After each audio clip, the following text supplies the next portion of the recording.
নমস্কার বন্ধুরা, আমার চ্যানেলে সবাইকে স্বাগত জানাচ্ছি। চলে এসেছি নতুন আরেকটি রেসিপি নিয়ে।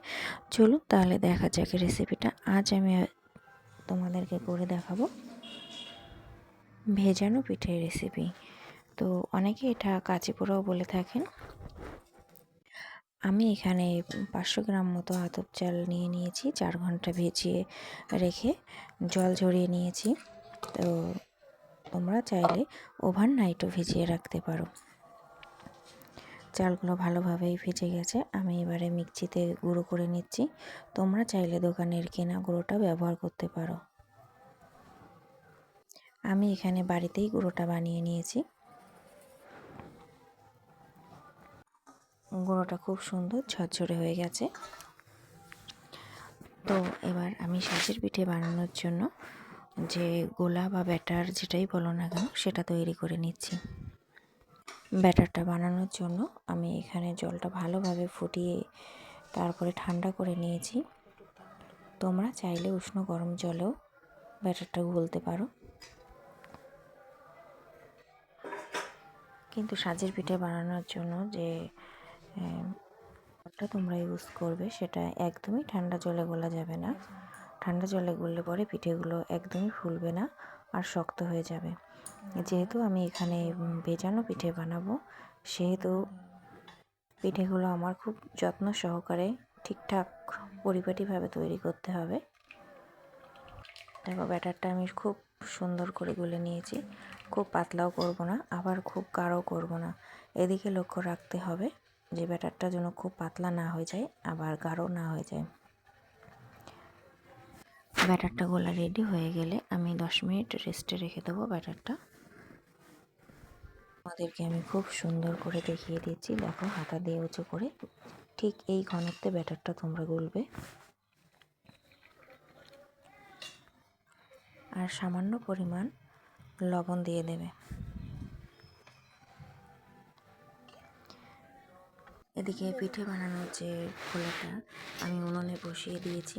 খোলাটা খুব ভালোভাবে গরম করতে হবে। খোলাটা গরম হয়ে গেছে। এবার আস্তে আস্তে আমি ব্যাটারটা খোলার মধ্যে দিয়ে দিচ্ছি। দেখো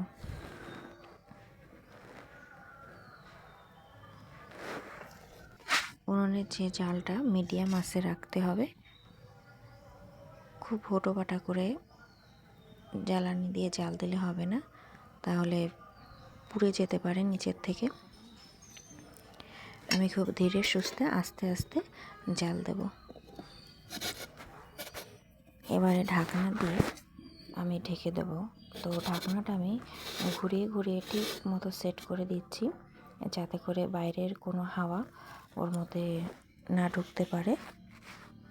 ঠিকঠাক সেট না হলে পিঠেগুলো ভালো করে ফুলবে না।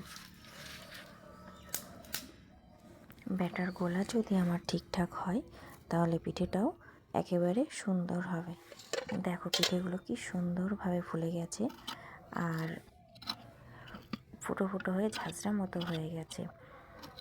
এবার আস্তে আস্তে আমি একটা কাঁচি কিংবা চামচি দিয়ে এই পিঠেগুলোকে তুলে নিতে হবে।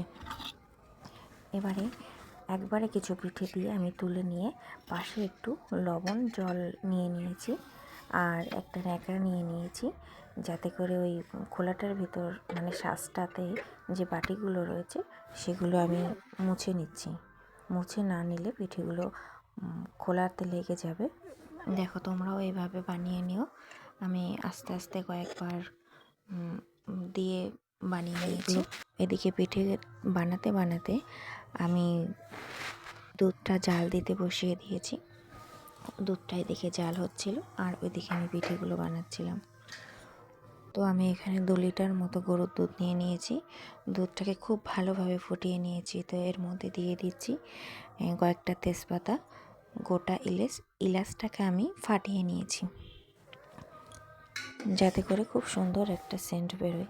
এবার একটা হাতা দিয়ে আমি একটু নাড়াচাড়া করে নিচ্ছি। আর এদিকে আমি 500 মতো খেজুরের গুড় নিয়ে নিয়েছি আর 200 গ্রাম মতো চিনি দিয়ে দিচ্ছি আর সামান্য একটু লবণ দিয়ে দিচ্ছি। তোমরা চাইলে শুধু গুড় দিয়েও বানাতে পারো, চিনি নাও দিতে পারো। এদিকে দেখো সব পিঠেগুলো আমি বানিয়ে নিয়ে এসেছি, আর দুধটাও খুব ভালোভাবে জাল হয়ে গেছে। একে একে এবার পিঠেগুলো আমি আর গুড়ের যে ফোটানো মিশ্রণটা আছে তার মধ্যে ছেড়ে দিচ্ছি, দিয়ে কিছু সময় জাল দিয়ে নামিয়ে নেব। আমার এই রেসিপিটা যদি আপনাদের ভালো লেগে থাকে তাহলে এই ধরনের ভিডিও পেতে চ্যানেলটাকে সাবস্ক্রাইব করে রাখবেন। আজকের মতো এই পর্যন্ত, কথা হবে আবার পরের রেসিপিতে।